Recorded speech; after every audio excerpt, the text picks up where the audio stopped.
Today is February the 7th. What do we do when we feel like God has turned away?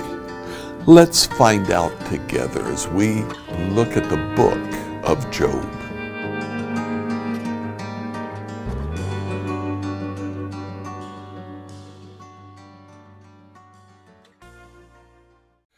In our efforts to read through the Bible in a year today, I'd like you to read Genesis chapter 36 to 39, but kind of setting a precedent here. When we come to a book that occurs in roughly the same timeline, I do want to talk about that book. Today we're going to talk about the book of Job. Now, Job, historically, at least what it describes, appears to have occurred during the time of the patriarchs. The language, however, is language of the exile and after the exile. So this may have been a book, it may have been a historical figure, it may have been a parable. We're not totally sure.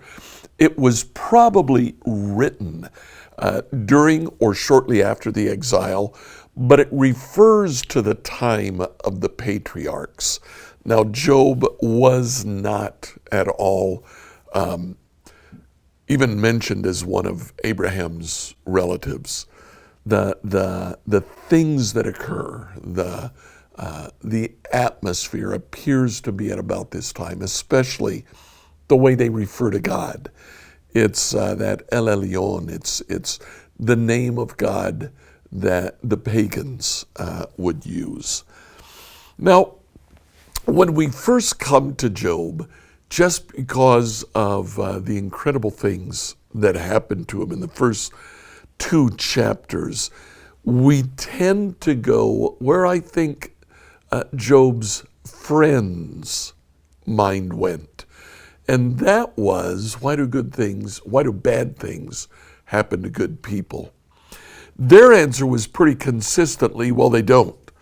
Bad things happen to bad people, so Job must have been really bad. It was just very secret.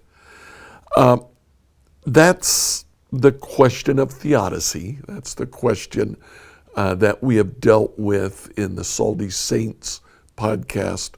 We've talked about it in sermons at church. But I really don't think that's the question that Job was trying to answer. You see, as you read through the first two chapters, Job loses his possessions, he loses his children, he loses his health. And through all of that, it's not necessarily that he was fine, but he wasn't devastated. Job is devastated when he begins to speak in chapter 3. And that occurs after a week of silence from his friends. His friends show up and they just sit with him and say nothing. Now, that's actually good advice. When we come to someone in severe grief, sometimes the best thing to do is what Bob calls the ministry of presence. Just be there. That's a good, healthy thing. But I think what got to Job is that there was silence not only from his friends, but from God. He felt that God had turned away from him. In fact, as we read through the book of Job, we find one passage in which Job says to God, it's in Job 13, verse 24. Job looks to God and he says, "Why do you turn away from me?" He literally says, "You have withdrawn your presence from me." We can go back through the book of Job and find several references to Job feeling that God is not listening. Job chapter 9, verses 14 to 16. How can I dispute with you? How can I find words to argue with you? Even though I were innocent, I couldn't answer you. I could only plead with my judge for mercy. Even if I summoned him and he responded, I don't believe he'd give me a hearing. God isn't listening. Same chapter, chapter 9, verse 33. If only there were someone to mediate between us. Job chapter 10, verse 2. Tell me what charges you have against me. Job chapter 13, verse 3. I desire to speak to the Almighty.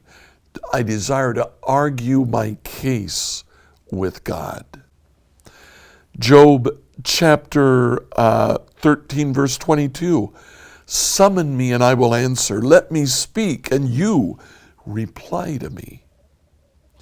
Job chapter 19, verse 7. Though I cry violence, I get no response.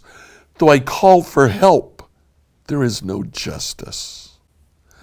Job chapter 24, verses 3 to 6.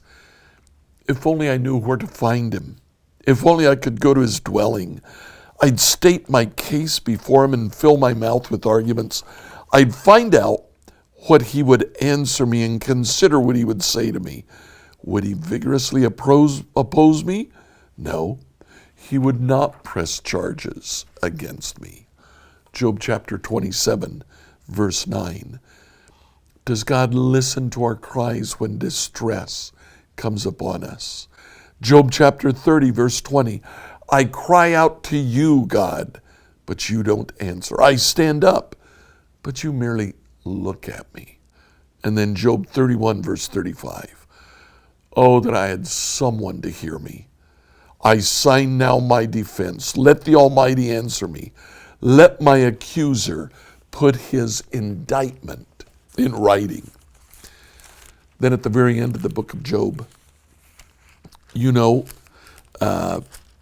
God answers Job, starting in chapter 38. The Lord answered Job from the whirlwind. Who's this that questions my wisdom with such ignorant words? Brace yourself like a man. I have some questions for you, and you must answer them. Chapter 40. Do you still want to argue with the Almighty? You're God's critic, but do you have the answers? Job says, I'm nothing. I've already said too much. I have nothing more to say. And the Lord answered Job from the whirlwind. Brace yourself like a man. I have some questions for you, and you must answer them. God responds to Job, but he doesn't tell Job why bad things happen to good people. That's not the point of the book. Now, the point of the book may be to recognize that that is true. Bad things do happen to good people, but it doesn't try to tell us why.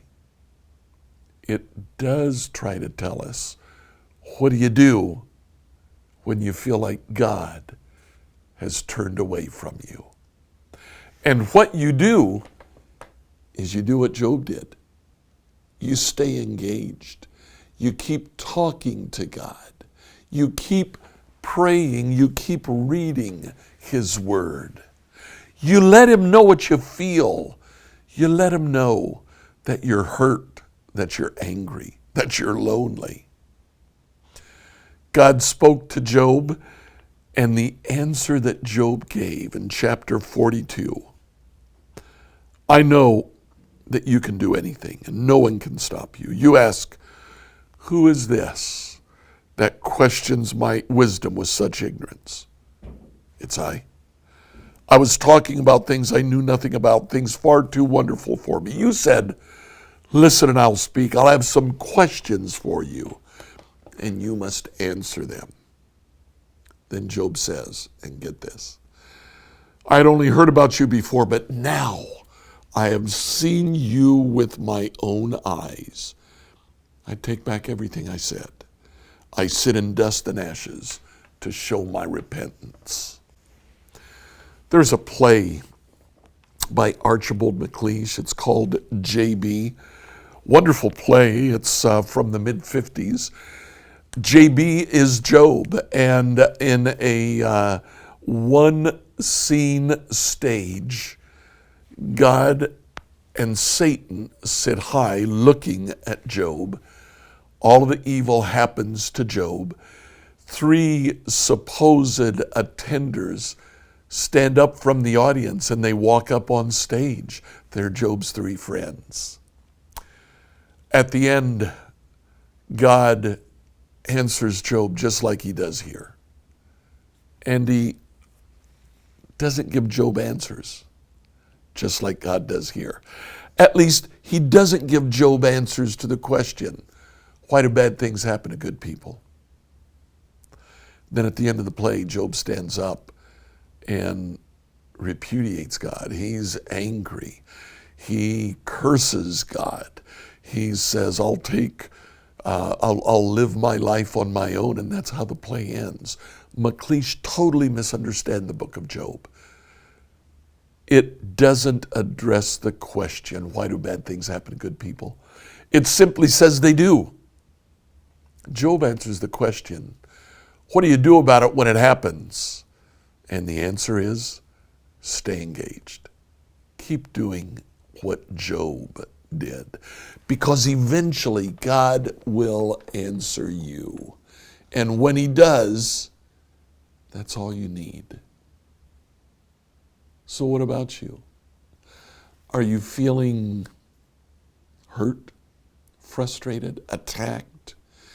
Are you feeling that you're basically a good person and some bad things are happening to you? Take it to God. Let him know how you feel. Keep engaged. Keep talking to him. He'll let you know. He'll talk to you. Like, follow, and subscribe on whatever platform you use to listen to this devotional. Email your questions to us at questions@becomehope.com. Tomorrow, we'll answer the question, does God punish us for our sin?